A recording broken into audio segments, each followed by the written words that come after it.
반갑습니다. 반갑습니다. 네, 이제 마음을 모아 함께 예배 드리도록 하겠습니다.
사랑의 하나님, 하나님은 모든 것이 충만하십니다. 그러나 이 땅에 우리들을 너무나 사랑하시어 하나님은 자신의 모든 것을 온전히 비워내십니다. 사랑의 하나님이시여 이제 하나님의 그 텅 빈 곳을 바라봅니다. 이 예배를 통하여 그곳을 우리의 찬양과 기도로 채우소서. 이 예배를 통하여 우리 모두 하나님과 일치되는, 또한 모든 존재들과 일치되는 감격을 누리게 하소서. 아멘. 이제 찬송가 219장 함께 부르겠습니다.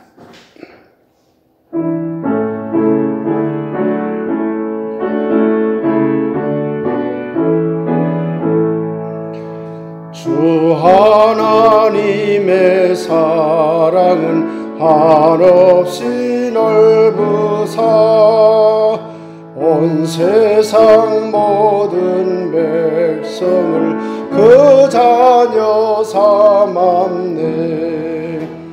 각 나라 말과 역사가 다 다르더라도 온 세상 사람 믿으니 한 형제 자매라.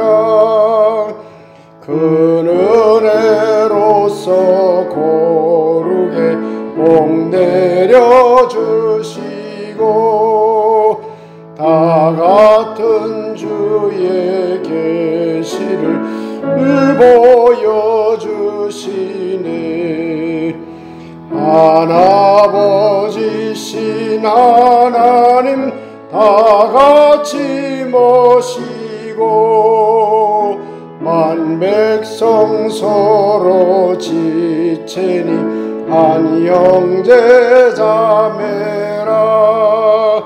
싸워서 받은 상처를 곱낫게 하시고 그 교만함과 간사함 다 소멸하시네. 각 나라 서로 도우며 참 사랑으로서 주 하나님을 섬기니 한 형제 자매라. 그 평화로운 검은 곡 한 곡 저울리니 저 어지러운 소리들 곧 그쳐버리네. 각 영광 보는 그날을 늘 기다리나니 그 나라 올라가서도 한 형제 자매라. 이제 우리의 마음과 온몸의 평화와 위로를 위해서 잠시 묵상하도록 하겠습니다.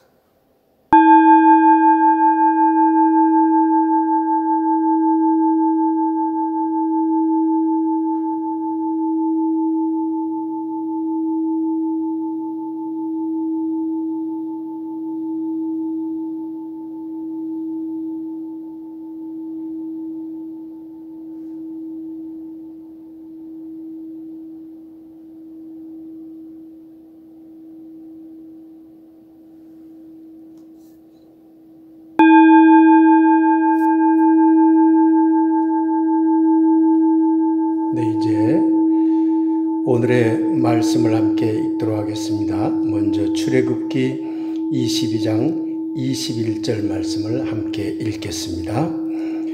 너는 이방 나그네를 압제하지 말며 그들을 학대하지 말라. 너희도 애굽 땅에서 나그네였음이라. 이번에는 사도행전 11장 1절 그리고 17절부터 18절까지 말씀입니다. 함께 읽겠습니다. 유대에 있는 사도들과 형제들이 이방인들도 하나님의 말씀을 받았다 함을 들었더니 그런즉 하나님이 우리가 주 예수 그리스도를 믿을 때에 주신 것과 같은 선물을 그들에게도 주셨으니 내가 누구이기에 하나님을 능히 막겠느냐 하더라. 그들이 이 말을 듣고 잠잠하여 하나님께 영광을 돌려 이르되 그러면 하나님께서 이방인에게도 생명 얻는 회개를 주셨도다 하니라. 말씀을 받습니다. 아멘. 이번에는 한 가족입니다. 새 노래 57번을 찬양하도록 하겠습니다.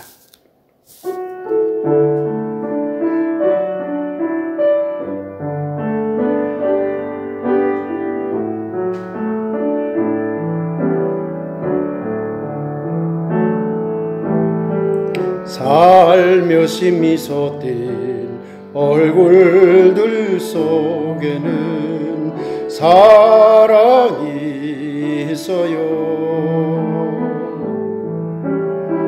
조용히 눈 감고 기도하는 손에는 평화가 있어요. 얼굴과 얼굴을 마주하며 서로의 두 손을 맞잡는 우리는 예수님 안에서 한 가족이 됩니다. 이슬을 머금은 예쁜 꽃잎 위에는 사랑이 있어요. 노을빛 머금은 수평선 위에는 평화가 있어요. 이슬과 노을이 잿빛 내며 스스로 자기의 일하는 자연은 예수님 안에서 한 생명이 됩니다. 네, 이제 말씀을 위한 기도 드리겠습니다. 사랑의 하나님, 진리의 하나님, 이제 당신의 진리의 말씀을 함께 생각해 보고자 합니다. 이 시간이 부족한 것에 생각과 입술을 주장하시고 또한 우리 모두의 영적인 귀와 마음의 귀와 온몸의 귀를 활짝 열어주셔서 주님의 말씀을 아름답고 감동하는 마음으로 받게 하옵소서. 예수 그리스도 이름으로 기도하옵나이다. 아멘. 네, 반갑습니다. 네, 오늘은 이방인은 없습니다 라는 그런 제목으로 함께 말씀을 생각해 볼까 합니다. 특별히 21세기가 되어서 세계화된 그런 세계 속에, 전 지구촌적인 세계 속에 우리가 살고 있습니다. 이런 때에 성서에서 말하는 이방인을 우리는 어떻게 이해해야 될 것인가? 이런 생각을 하면서 이 말씀에 참여해 주시면 고맙겠습니다. 오늘도 말씀을 나눌 때에 여러분 마음속에 하나님의 감동이 물밀듯이 밀려오게 되길 예수님의 이름으로 간절히 축원드립니다. 지난주 설교를 잠깐 돌아보겠습니다. 지난주에 정행 하나는 있겠지요 라는 제목으로 말씀을 드린 거 아마 기억하시겠지요. 정행을 기독교식인 용어로 말하자면 이웃사랑에 해당합니다. 그런데 예수님이 말한 이웃사랑은 좁은 의미의 이웃사랑이 아니라 무제한적인 대상을 전제로 무제약적인 사랑을 하는 것을 예수님의 사랑이라고 한다고 말씀드렸죠. 그래서 원수까지도 사랑하는 말 속에는 대상에 대한 제한을 두어서는 안 된다라는 의미가 들어있다는 말씀을 전해드렸는데 아마 기억하시리라고 봅니다. 예수님의 사랑이 무제약적인 대상을 전제로 하는 것이라면, 그것이 이웃사랑이라면 성서에서 말하는 이방인은 우리의 이웃일까 아닐까? 이 문제를 오늘 고민해 보고자 하는 것입니다. 오늘 본문 이야기로 들어가 보겠습니다. 베드로가 꿈을 꾸었습니다. 보자기 꿈을 꾸었지요. 그래서 유대 전통에 의하면 먹지 못할 그런 동물들이 거기 있었는데 음성이 들려와서 그것을 잡아먹으라 그랬지요. 처음에는 잡아먹지 못하겠습니다 하다가 꿈을 깼는데 그 꿈을 돌이켜서 베드로는 이방 사람인, 즉 로마 사람이죠. 유대인이 아닌 이방 사람인 고넬료를 만나서 그에게 세례를 주었습니다. 그런데 그렇게 세례를 주었다고 하는 것을 전해 들은 예루살렘의 교권주의자들, 흔히 말하는 종교적 꼴통들이죠. 예루살렘의 교권주의자들은 베드로에게 불만을 터뜨렸죠. 어떻게 이방 사람에게 세례를 주느냐? 그게 말이 되느냐? 이때 베드로가 한 이야기가 오늘 본문입니다. 하나님께서 모두에게 다 구원을 베푸셨는데 내가 누구간데 이방인을 구별해서 이방인은 세례 줘서는 안 된다고 하겠느냐? 그래서 그때 사람들이 입을 다 다물었다, 이런 이야기죠. 오늘 본문 말 속에는요, 유대인들의 이원론적인 민족관이 숨겨져 있습니다. 예루살렘의 교권주의자들 마음속에는 유대인과 그 밖에 다른 모든 민족을 이방인으로 나누려는 이원론이 숨겨져 있죠. 유대 민족은 하나님으로부터 선택받은 민족이고 유대인을 제외한 모든 다른 나라 사람들은 하나님으로부터 선택받지 못한, 어떤 면에서 내버려진 민족이다라는 그런 이원론적인 민족관이 숨겨져 있습니다. 그런데요, 오늘 함께 읽은 출애굽기 22장 21절 이야기로 들어가 보겠습니다. 과연 이 이방인이라고 하는 이 말이 어떤 말이고, 또한 성서에서는 이방인을 어떻게 취급하라고 말하고 있는지, 이걸 다시 한번 우리가 돌이켜 봐야 될 것 같습니다. 히브리 말로 이방인을 게르라고 합니다. 게르, 그러는데 그 게르라는 말은 사실은 단순한 말입니다. 다른 나라 사람, 그런 말입니다. 자기네 민족이 아니지만 다른 나라 사람, 또는 자기네 나라를 찾아온, 자기네 민족을 찾아온 나그네, 다른 사람, 다른 나라 사람, 이런 사람들을 지칭할 때 게르라고 했습니다. 여기에 깊은 뜻이 있지 않습니다. 사실은 다른 나라 사람이라는 뜻이에요. 게르라는 말이. 이방이라는 말도 이가 달을 이자입니다. 한자 말인데 이가 달을 이자고 방자가 나라방입니다. 그러니까 이방인 그러면 다른 나라 사람 그런 뜻입니다. 그런데 왜 유대 문화 속에서나 아직까지도 기독교 속에서는 이방인 그러면 무엇인가 부족한 사람, 무엇인가 열등한 사람, 중심에 들어올 수 없는 사람, 이런 무의식적인 인식을 가지고 이 말을 사용하고 있을까요? 출애굽기 22장 21절에 보면은요, 놀라운 이야기가 나옵니다. 이방 나그네를 압제하지도 말고 학대하지도 말라. 너희도, 유대인들에게 말하는 것이죠. 너희도 이집트에서 살 때 이방인 아니었느냐. 이집트의 관점에서 보면 너희도 이방인이었다. 그러니 너희 관점에서 다른 사람을 이방인 취급하면서 배타하거나 압제하거나 학대하지 마라.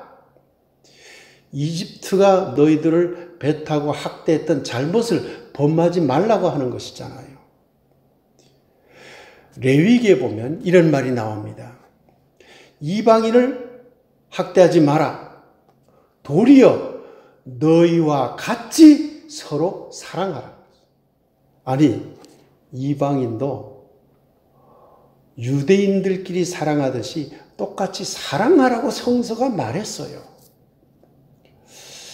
그런데 왜 유대 문화 속에서, 유대 전통 속에서 유대인들은 자기들만 구원받고 이방인들은 구원받지 못하는 민족이라고 하면서 배타하고 사랑은커녕 저주하고 학대했을까요? 매우 잘못된 그런 인식을 가졌던 것이죠.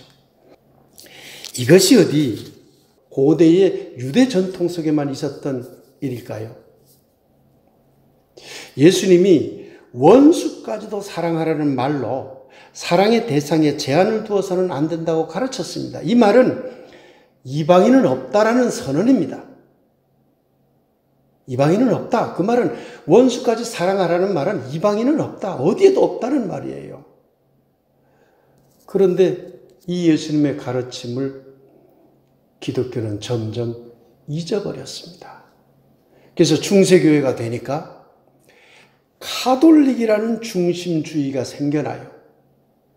그리고는 카톨릭 이외에 교회 밖에 있는 그런 민족이나 다른 종교를 믿는 사람이나 교회 밖에 있는 모든 사람들은 다 이방인이 되어버렸어요. 이방인을 없애라고 한 예수님의 가르침이 기독교가 어떤 교권 체계로서 체계화되면서 도리어 이방인을 분리하고 배타하는 강력한 그렇게 잘못된 종교로 변해버린 것이죠.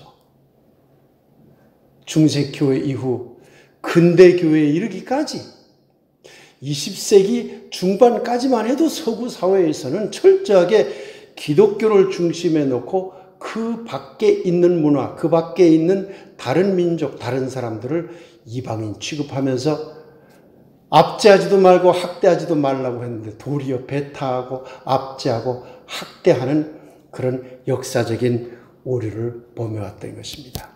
참 안타까운 일이죠.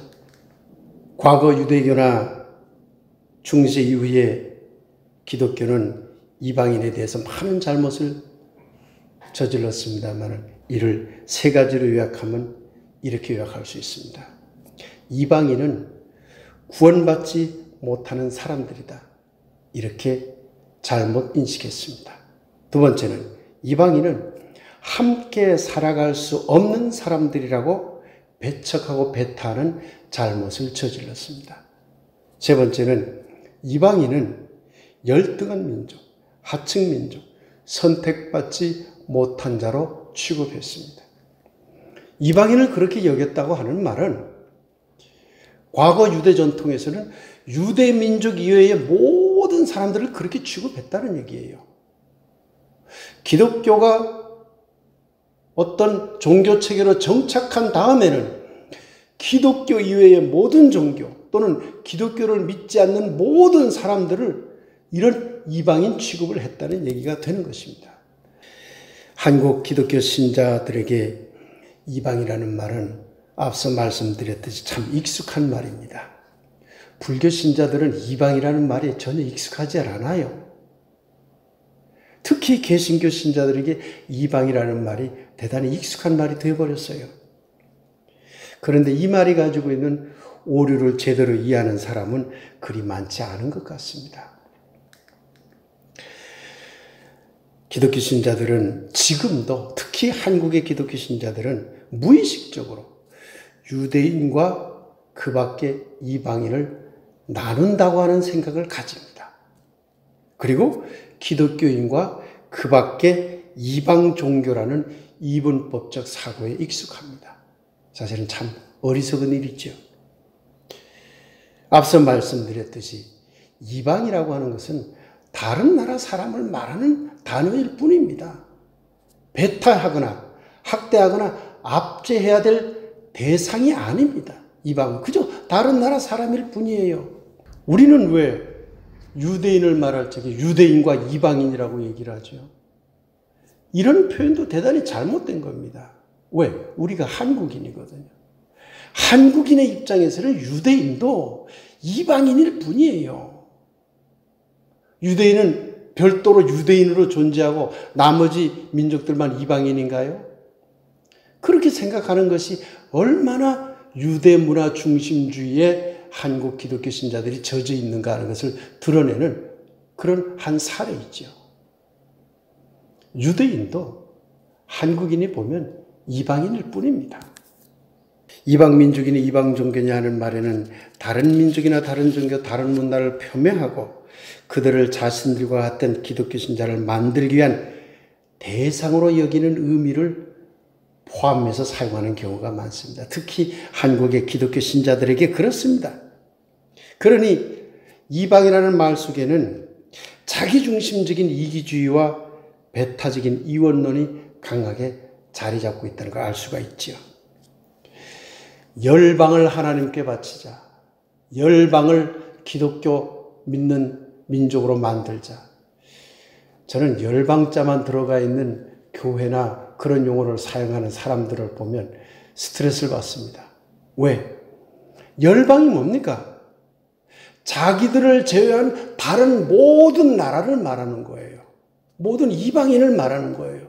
그들을 기독교로 만들자는 그런 얘기거든요. 이거 사실 깡패 같은 짓이에요. 그런데 아직도 열방을 하나님께 바치자. 이 운동이 한국에서 버젓이 일어나고 있는 것입니다.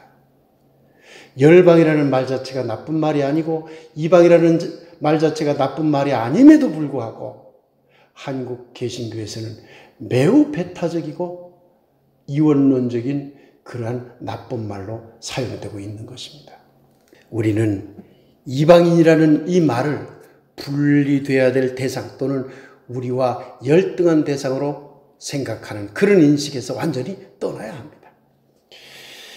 이런 이방의식에는 자기중심주의가 있기 때문에 그런 이방의식이 나옵니다. 종교나 문화나 정치나 사상이나 경제나 간에 자기중심주의는 자기 이외의 다른 모든 것을 이방 취급하게 됩니다. 자기 문화와 다른 문화, 자기 종교와 다른 종교, 자기 민족과 다른 민족, 자기 나라와 다른 나라, 자기 지역과 다른 지역, 자기 학교와 다른 학교, 자기 동네와 다른 동네, 자기 문중과 다른 문중. 이렇게 나누려고 하는 것.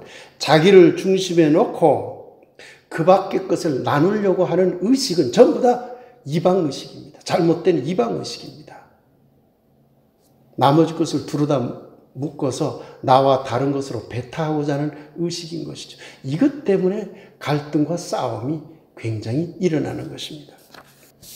흔히 종교학자들은 자기와 타자의 관계를 설명할 때 배타주의, 포용주의, 다원주의 세 가지를 들어서 설명을 합니다.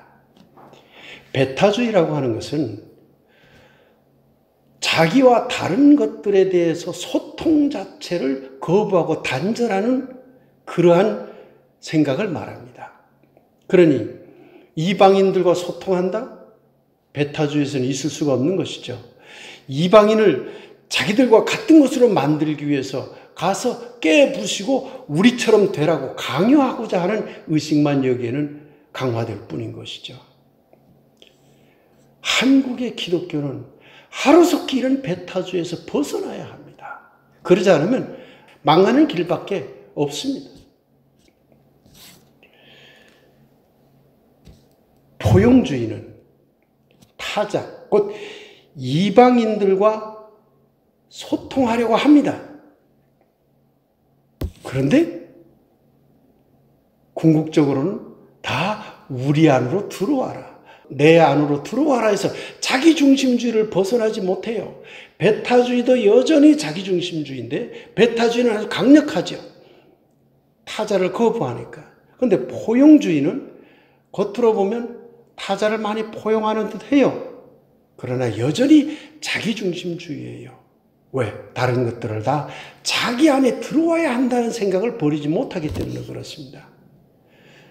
카톨릭이 바로 이러한 종교적 그런 선교관을 갖고 있는 것이죠.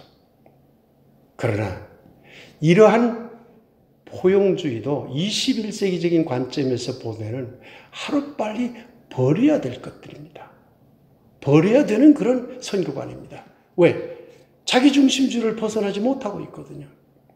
세 번째로 다원주의는 타자, 이방인이라고 말할 수 있는 그들과 적극적으로 소통을 하려고 합니다. 그렇기 때문에 소통을 적극적으로 하려고 하다 보니까 자기 중심이 사라져요. 저 사람과 소통을 하려고 하는데 나는 높은 사람이 되고 저 사람은 낮은 사람이 돼서 그 위쳐 서로 말하라고 하지 진정한 소통이 일어날 수 있겠습니까? 서로 평등 구조를 갖게 되는 것이죠. 그러니 이방인은 없다라는 의식이 다원주의에서는 생겨나게 되는 것입니다. 그래서 소통하고 연결하는 의식이 다원주의 사회에서는 발달하게 되는 것이죠. 이게 21세기가 가야 할 길인 것입니다. 여러분, 요즘 우리 한국이 전 세계적으로 아주 대단한 인기입니다. 미국 대통령과 한국 대통령의 정상회담에서도 한국이 최고의 대접을 받았죠.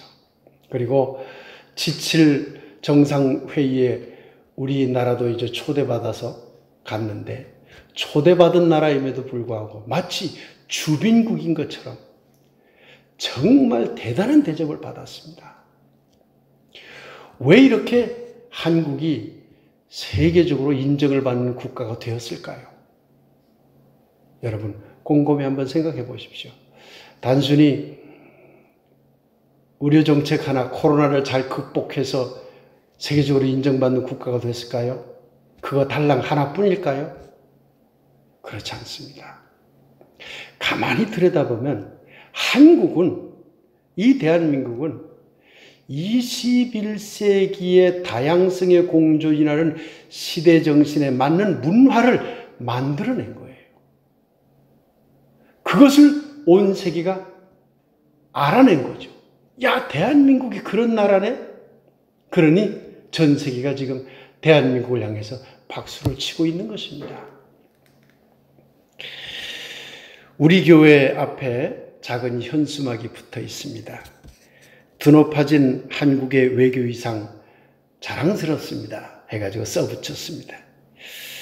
정말 한국은 사실상 선진국이 되었습니다. 외국 사람들이 그렇게 얘기한다고 하더만요. 한국은 선진국입니다. 그런데 한국인들만 그런 사실을 모릅니다. 우리는 그렇게 선진의식을 가지고 선진국이 돼야 돼 하지 않으면서도 우리 스스로가 이미 선진국의 반열에 올라선 나라가 된 것입니다. 정말 자랑스러운 일입니다. 왜 이렇게 선진국의 반열에 올라서고 전 세계 사람들이 한국의 문화와 한국의 경제와 한국의 여러 가지 의료 정책에 대해서 열광하고 있을까요? 그걸 제가 가만히 생각해 보니까요.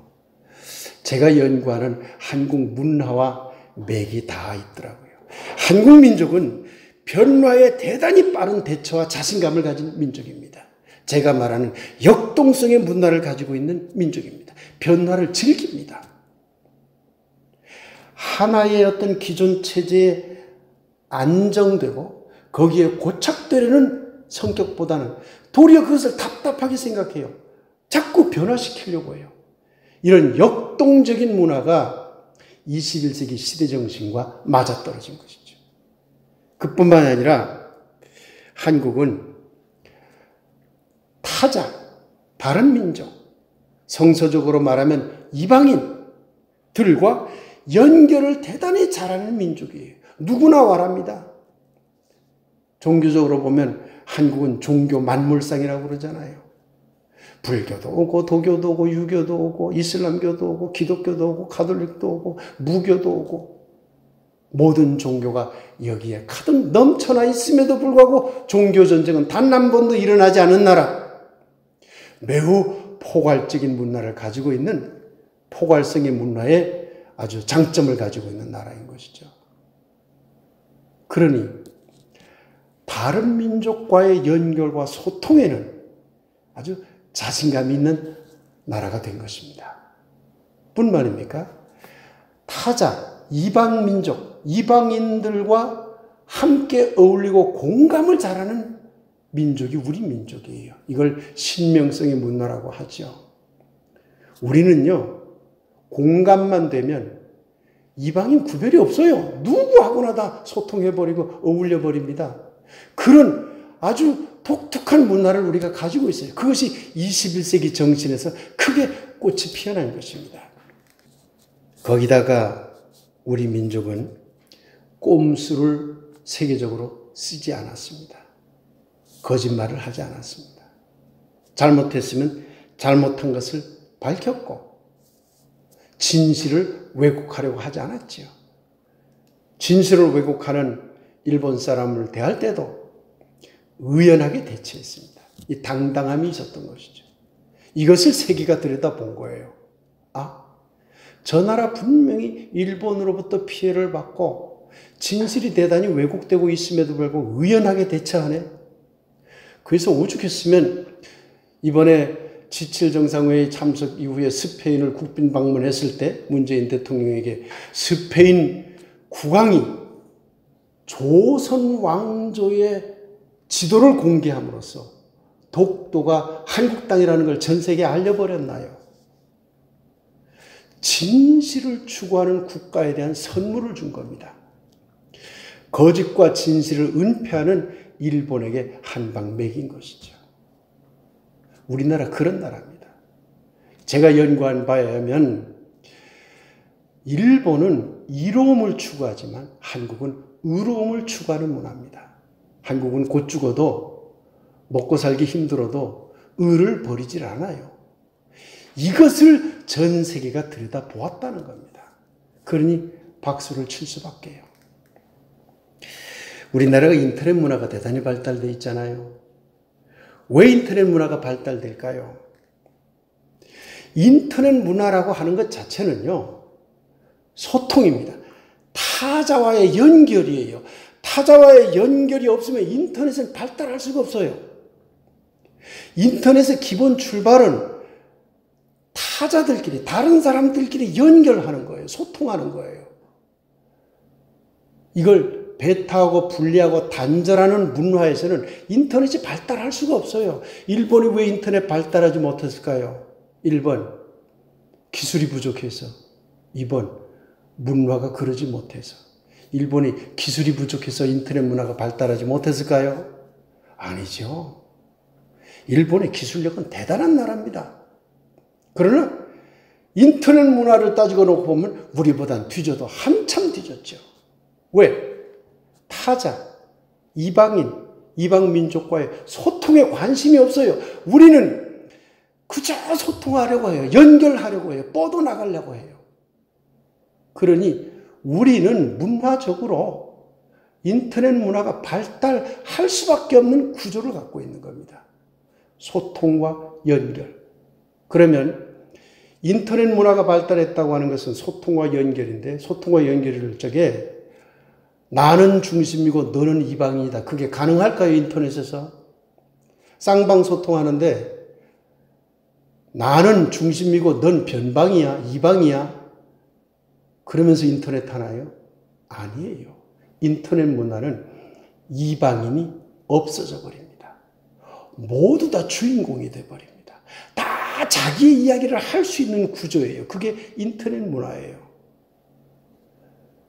한국의 타자와의 소통을 강화하려는 문화적 의식이 없었다면 한국은 인터넷 문화가 발달한 나라가 될 수 없었을 겁니다. 우리의 문화적 백그라운드가 인터넷 문화를 발달시키는데 큰 배경이 된 것이죠. 이러한 타자와의 연결, 이방인과의 연결을 통해서 지금 우리는 K-팝 등의 K-문화, K-의료, K-백신, K-음식, K-경제, K-외교 등으로 세계를 지금 휩쓸고 있는 겁니다. 경제가 나빠졌다 코로나 때문에 해도 사실 세계적으로 경제가 회복력이 최고로 빠른 나라가 한국이에요. 세계가 다 알고 있어요. 한국의 보수 언론들이 이런 걸 보도하지 않고 자꾸 숨기기 때문에 모르는 국민들이 있을지 모르지만은 세계가 다 알고 있기 때문에 박수를 치는 겁니다. 일본은 왜 지금 세계적으로 망신살을 지금 당하고 있죠?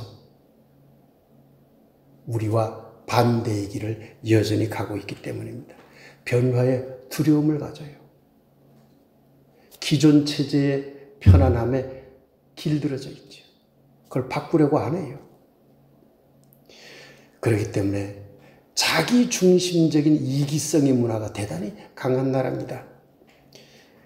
그래서 일본은요, 일본인과 이방인이라는 이분법이 강하게 작용하는 나라입니다. 지금도 그래요. 일본 가서 외국 사람들이 살아가기가 참 힘들어요. 저 개인적으로 일본에 가서 살아보면 그런 것이 눈에 보여요.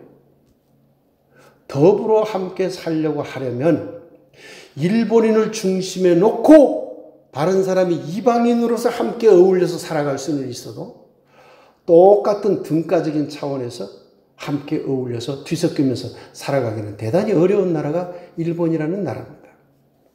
일본은 자기 손해를 감수하며 타자, 이방인을 위해서 하는 일을 하지 않습니다. 그건 일본 문화에서 거의 찾기 어렵습니다. 일본은 철저하게 자기중심적인 이로움에 천착하는 나라인 거죠. 21세기 시대의 정신이 바뀌었음에도 불구하고 일본은 아직까지도 그런 정신에 발목 잡혀 있는 겁니다. 분리하면 인터넷 문화가 발달할 수가 없어요. 인터넷 문화는 연결이잖아요. 일본인은 정보를 숨겨요. 드러내질 않아요. 정보를 왜곡해요. 만일에 모든 타자들끼리 다 연결시켜 놓으면 은폐된 정보, 왜곡된 진실이 다 오픈되잖아요. 그러니까 자꾸 감추려고만 하는 거예요. 이제 전 세계가 그래서는 안 된다라고 하고 일본을 질타하기 시작한 겁니다. 사랑하는 들빛교회 교우 여러분, 이방인과 나그네는 따로 없습니다. 누구나 다 주인공입니다. 나도 주인공이고 너도 주인공이며 우리 민족도 다른 민족도 모두 주인공입니다.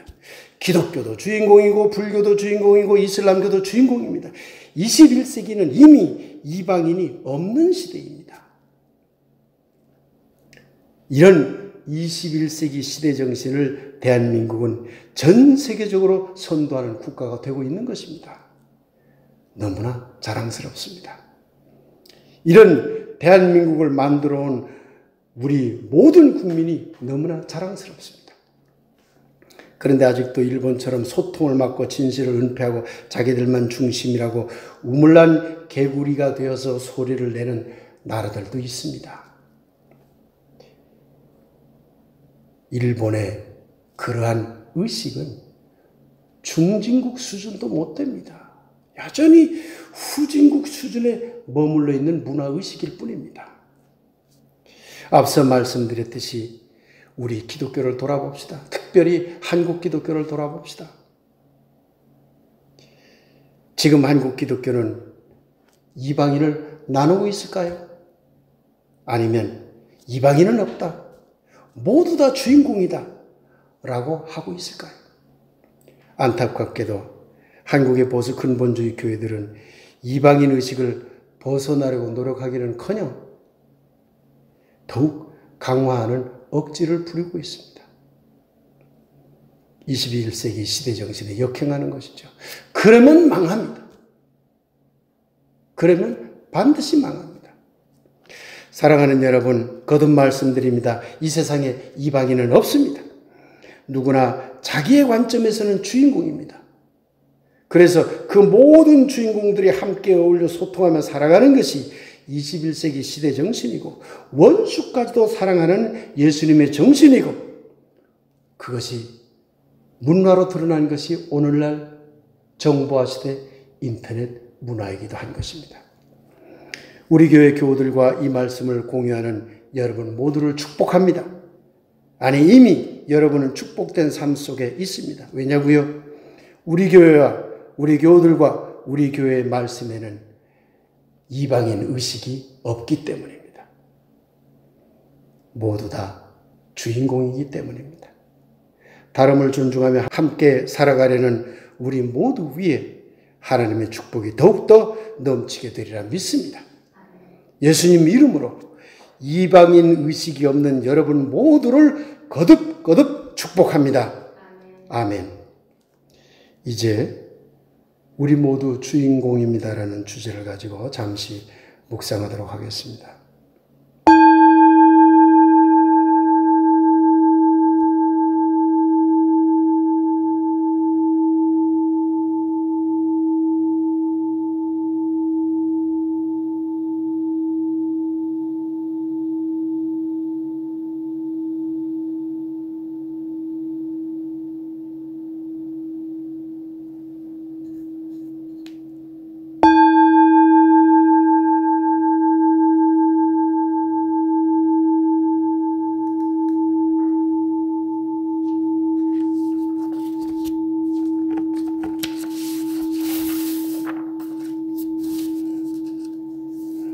네, 이제 알려드릴 말씀을 전해드리겠습니다.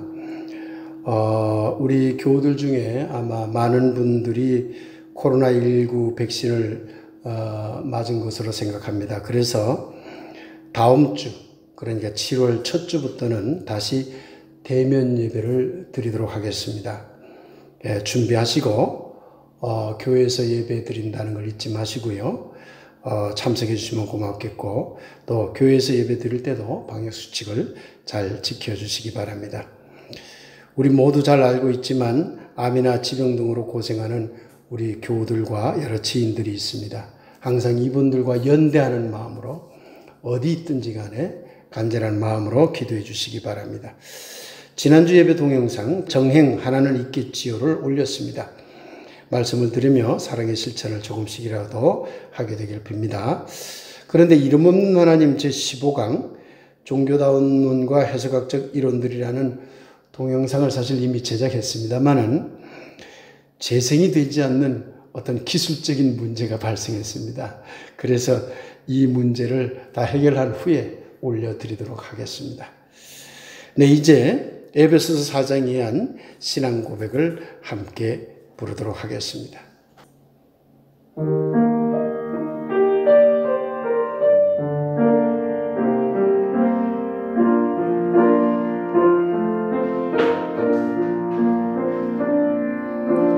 모든 겸손과 온유로 하고 오래 참음으로 사랑 가운데서 서로 용납하고 평안에 매는 줄로 성령이 하나 되게 하신 것을 힘써 지키라. 하나님은 한 분이시니 곧 만유의 아버지시라. 만유 위에 계시고 만유를 통일하시고 만유 가운데 계시다는 말씀에 의지하여 만유 위에 계시고 만유를 통일하시고 만유 안에 계시는 하나님을 믿으며 겸손과 온유와 인내와 사랑으로 서로 화해하고 평안을 바라며 한 마음으로 살아가는 것이 참다운 우리의 신앙임을 고백합니다.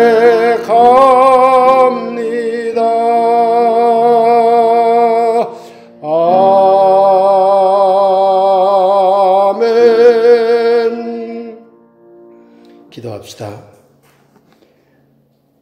사랑의 하나님, 치유의 하나님, 이 시간 우리 교우들과 우리 이웃들 중에 몸이 아픈 분들, 마음이 아픈 분들, 영혼이 아픈 분들을 기억하옵시고 그 아픔을 치유하여 주시옵소서.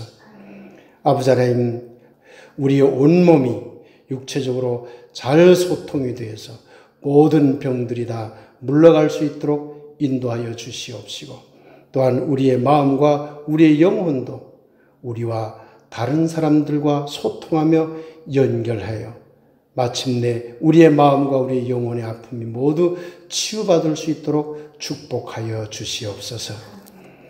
이제는 우리를 구하신 예수 그리스도의 은혜와 아버지 하나님의 크고 놀라운 사랑하심과 성령님의 감동, 감화, 소통하심이 이 자리에 함께 모여 예배하는 우리 교우들과 또한 각자의 자리에서 하나님께 예배하는 우리 모든 교우들과 사랑하는 가족들 그리고 함께하는 모든 이웃들 위해 지금부터 영원히 함께하옵기를 간절히 축원하옵나이다.